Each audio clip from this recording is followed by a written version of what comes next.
रज़ाक भाई, मुझे पहचान लिया ना? हाँ, मुझे आपके बारे में बाद में पता चला। अ, 1 मिनट के लिए आप जरा बाहर आएंगे?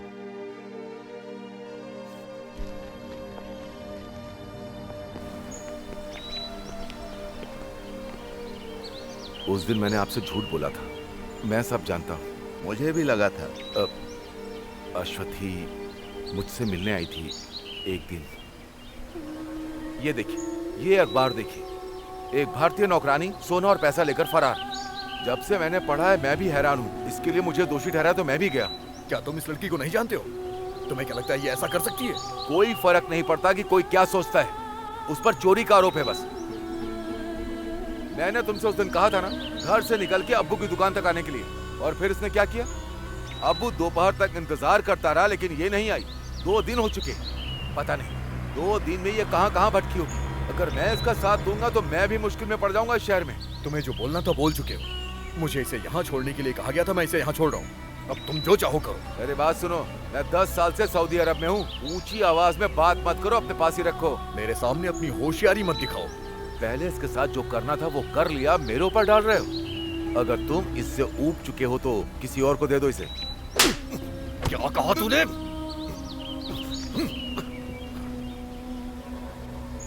मुझे नहीं पता था कि उस टाइम पर मुझे क्या करना चाहिए था। मैं सिर्फ अपने बारे में सोच रहा था। कभी कभी तो हम सब बहुत मतलबी हो जाते हैं। उसने मुझसे मदद मांगी थी, मैंने उसे घर से भागने के लिए कहा था। मुझे इंडोनेशियाई लड़की मिली जो मेरे साथ ही घर से निकल आई थी। वो भी हाउसमेट थी। मैं अश्वथी की भी मदद करना चाहता था। फिर अब तुम्हारा मन क्यों बदल गया? दोषी मानते हो? आपसे मिलने के बाद मैं अश्वथी को अपने दिमाग से नहीं निकाल पाया। वो आपकी कुछ भी नहीं लगती है, फिर भी आप उसकी मदद कर रहे हैं। मैं इतना गैर जिम्मेदार आखिर कैसे हो सकता हूँ? मेरी भी कुछ मजबूरियां थी रज़ाक भाई, मैं भी मुश्किलों से ही गुजर रहा हूँ।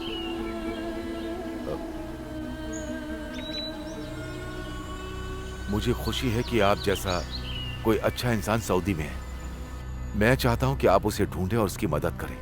अश्वथी को तुम्हारे पास लाया था वो ड्राइवर कौन है? मैंने ये बात नहीं पूछी उससे।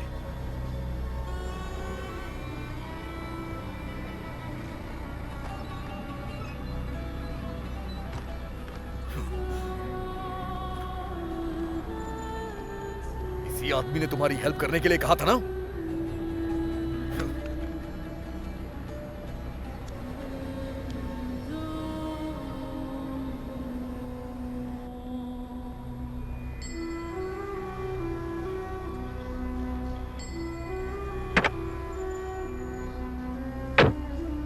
क्या तुम किसी और आदमी को जानती हो? बोलो। किस्मत ही खराब है मेरी।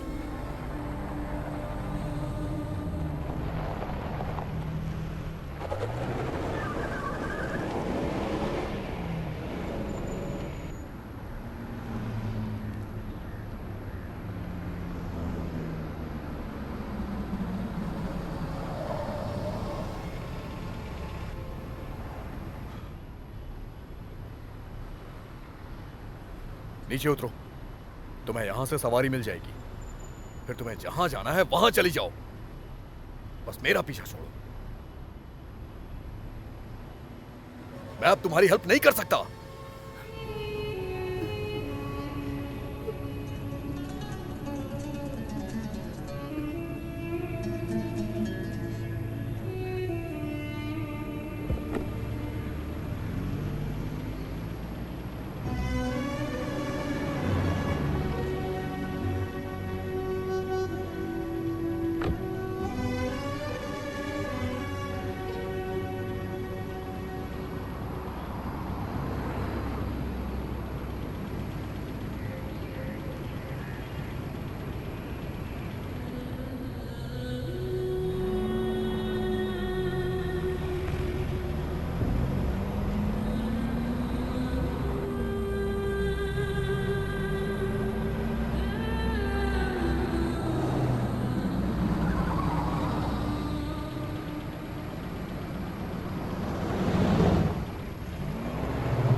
अंदर बैठो। मैंने कहा अंदर बैठ जाओ।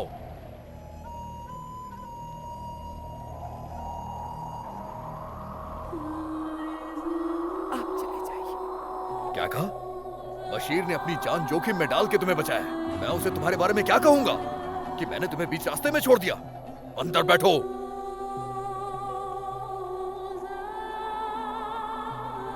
समय पर बात मत करो, अंदर बैठ जाओ।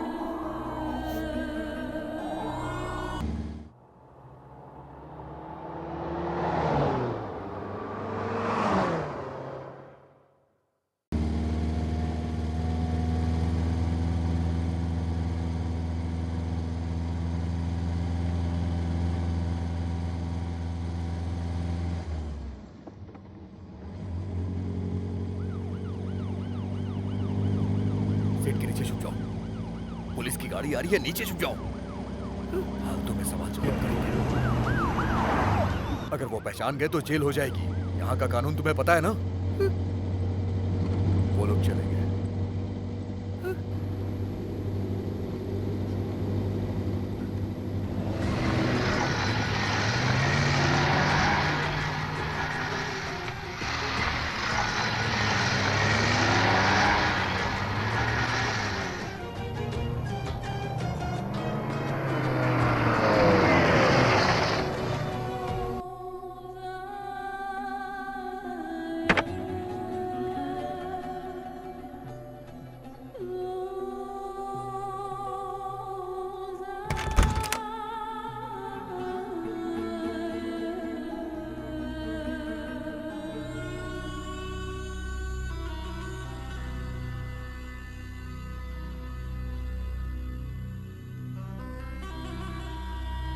दरवाजा बंद कर लो।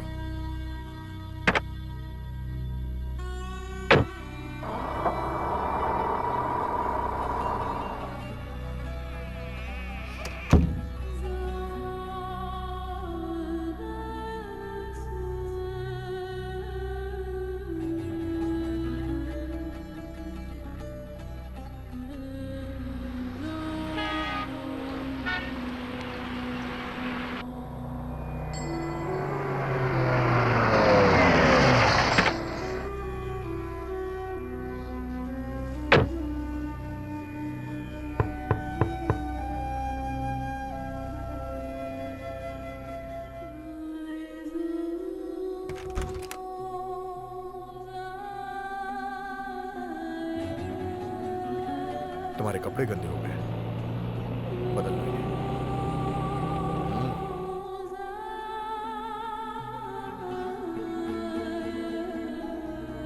ये खाने के लिए।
भरत, तुम्हें यहाँ का कानून तो पता ही है ना। अगर तुम अनजान औरत के साथ पकड़े जाते हो तो। हाँ मैं जानता हूं, लेकिन कुछ तो करना ही पड़ेगा। जाओ इसे घर पे दे के आ जाओ।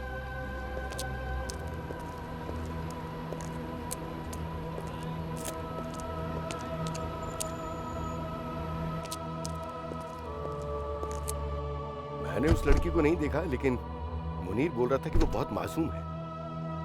भरत भी एक अच्छा लड़का है, हाँ बस वो थोड़ा सा गुस्सैल है। यहाँ का कानून पता ही है, पता नहीं उन्हें कैसे उनकी खबर लगी, वो दोनों को उठा के ले गए। चल, ए, दोनों को लेकर आओ।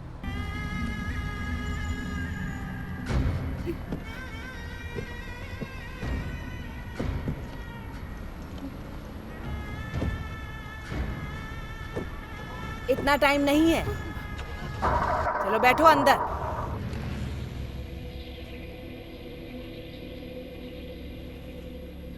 अच्छा ओके, गैर कानूनी संबंध का मामला है, लेकिन ये न्यूज़ हमारे लिए कंप्लीट नहीं है। हमें एक खास न्यूज़ की जरूरत है। रज्जाक, तुम इस मामले में जांच पड़ताल कर रहे थे, है ना? हमें इस कहानी को अलग नजरिए से देखना होगा।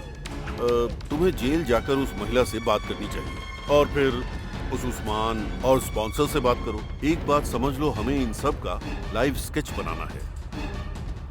हमें उसके गांव की स्थिति को भी सामने लाना है। उस अरब के घर में उसको जो मुसीबतें झेलनी पड़ी और रेगिस्तान में उसका भटकना, कुल मिलाकर हर शुक्रवार को एक शानदार कहानी पब्लिश करनी है, समझे? जब आर्टिकल में तुम्हारा नाम होगा तो यहाँ के सभी लोग उस पर विश्वास भी कर लेंगे। एक भारतीय महिला की धमाकेदार, रूह कपा देने वाली स्पेशल न्यूज। रज़ाक, ये टाई और सूट पहनकर एसी कमरे में बैठे रहोगे तो कैसे पता चलेगा कि बाहर लोग कितनी मुसीबत में हैं? कभी मेरी तरह जाकर लोगों से मिलो, तब असलियत का पता चलेगा कि जिनकी न्यूज़ तुम छापते हो उनके दिल पर क्या गुजरती है।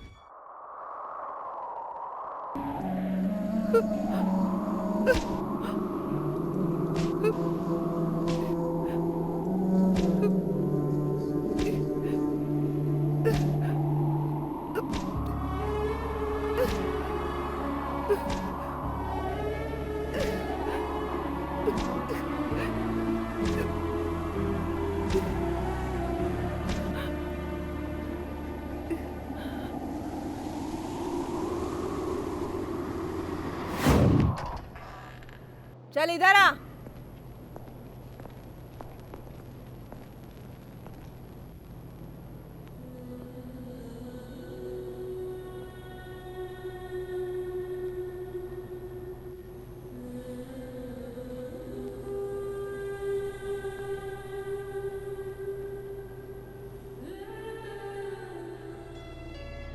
मैं रज़ाक हूँ, रियाद में एक सोशल वर्कर हूँ।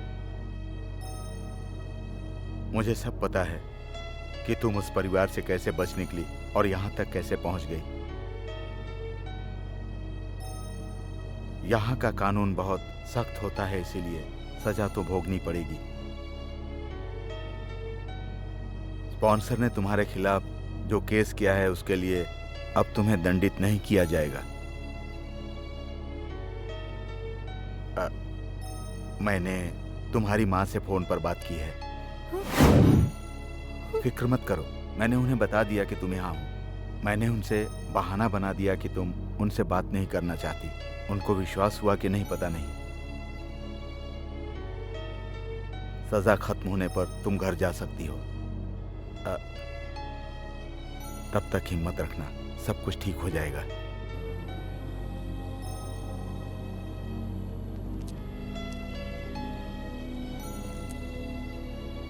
मैं तो आपको जानता नहीं हूँ, तो आप हेल्प क्यों कर रहे हैं? तुम भी तो अश्वथी को नहीं जानते हो, फिर भी तुमने अश्वथी की मदद तो की है ना। हो सकता है कि ऊपर वाले ने हमें एक दूसरे की मदद करने के लिए भेजा हो। अगर तुम चाहो तो मैं तुम्हारे गांव में तुम्हारी खबर दे दूं। नहीं, मेरा ऐसा कोई नहीं है जो कि मेरा इंतजार करे। तुम्हारी हेल्प की जरूरत नहीं है, जाओ यहाँ से। तुम्हारे स्पॉन्सर ने तुम्हारा वीजा कैंसिल कर दिया। इस देश से निकलने का एक ही रास्ता है। अगर हम कुछ नहीं करते तो प्रक्रिया में और देरी होगी। क्या तुम इतने लंबे समय तक जेल में रह लोगे? भले ही तुम्हारा परिवार ना हो, लेकिन तुम्हें अपने देश में तो जाना चाहिए ना। 15 सालों से इस देश में हूं मैं, जिससे कि मुझे कुछ होना, लेकिन मैं बच नहीं पाया। मैं उस लड़की को अकेला नहीं छोड़ना चाह रहा था ताकि उसे बचा लूं मैं, लेकिन क्या हुआ? वो नहीं बची ना। तुम रेगिस्तान में काम करते थे ना? रेगिस्तान में जहाँ कोई जिंदगी नहीं होती वहाँ हम ठिकाना ढूंढ लेते हैं। छोटे छोटे पौधे भी रेगिस्तान में हार नहीं मानते। अगर वो छोटे पौधे हार नहीं मानते तो हम इंसान होकर आखिर हार क्यों माने? हम उन पौधों से कहीं ज्यादा मजबूत हैं। हम इंसान तो सब कुछ का सामना कर लेते हैं।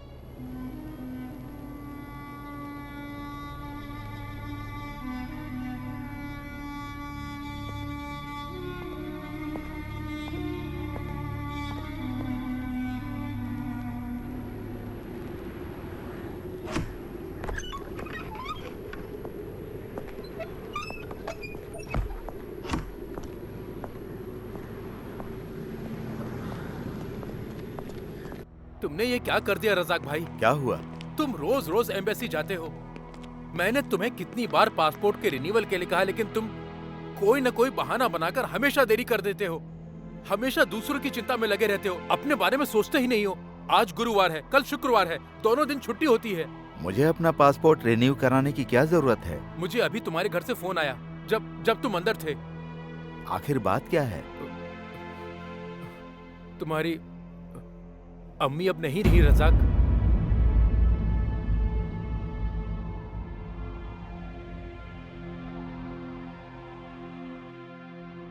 दिल के दौरे से उनकी मौत हो गई। अब तुम अपने गांव कैसे जाओगे रजाक? तुमने पासपोर्ट रिन्यूअल नहीं कराया।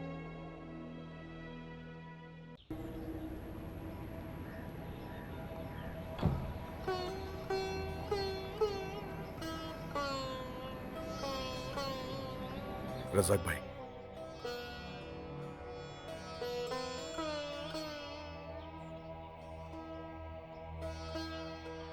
सलीम, अब मेरी जिम्मेदारी तुम्हें ही उठानी होगी। मस्जिद की अथॉरिटी से माँ की कब्र को पिताजी की कब्र के पास ही बनवाना होगा।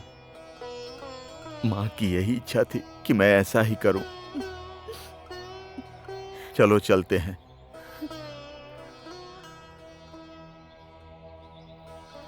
हम माँ को यहीं पर सुपुर्दे खाक करेंगे। मैं माँ के लिए बस इतना ही कर सकता हूँ।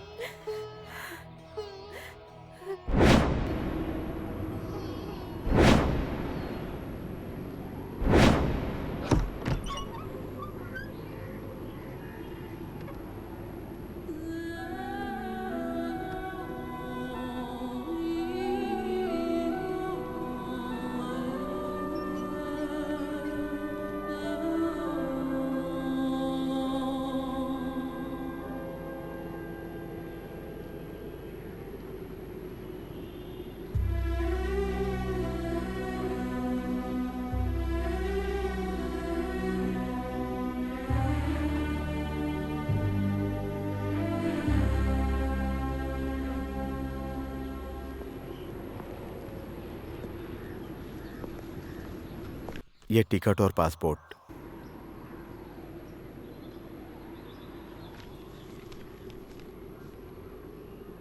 नींद में हमें बहुत बुरे सपने आते हैं, लेकिन जागने के बाद हम सब भूल जाते हैं। वैसे ही यहाँ की घटनाओं को एक बुरा सपना समझकर तुम भूल जाना। यहाँ से जाते समय इस मरुभूमि को भूल जाना, नई दुनिया में जाना।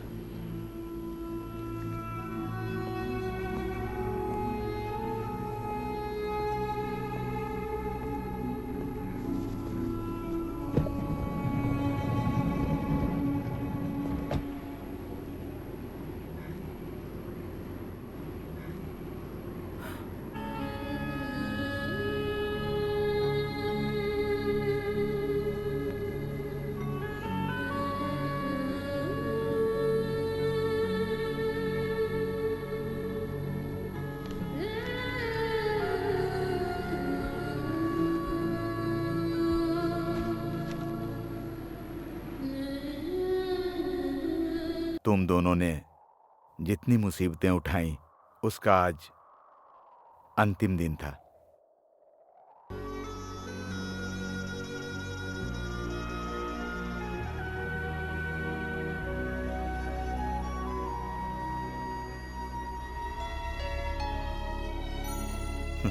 ठीक है।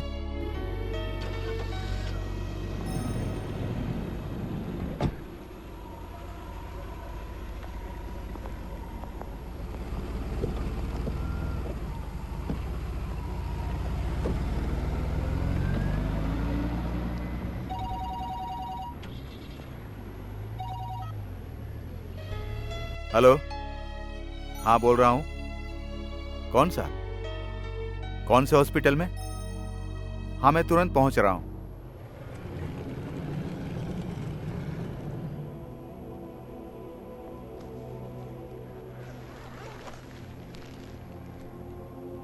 ये डेड बॉडी रेगिस्तान में मिली थी, 4 महीने से यहीं है।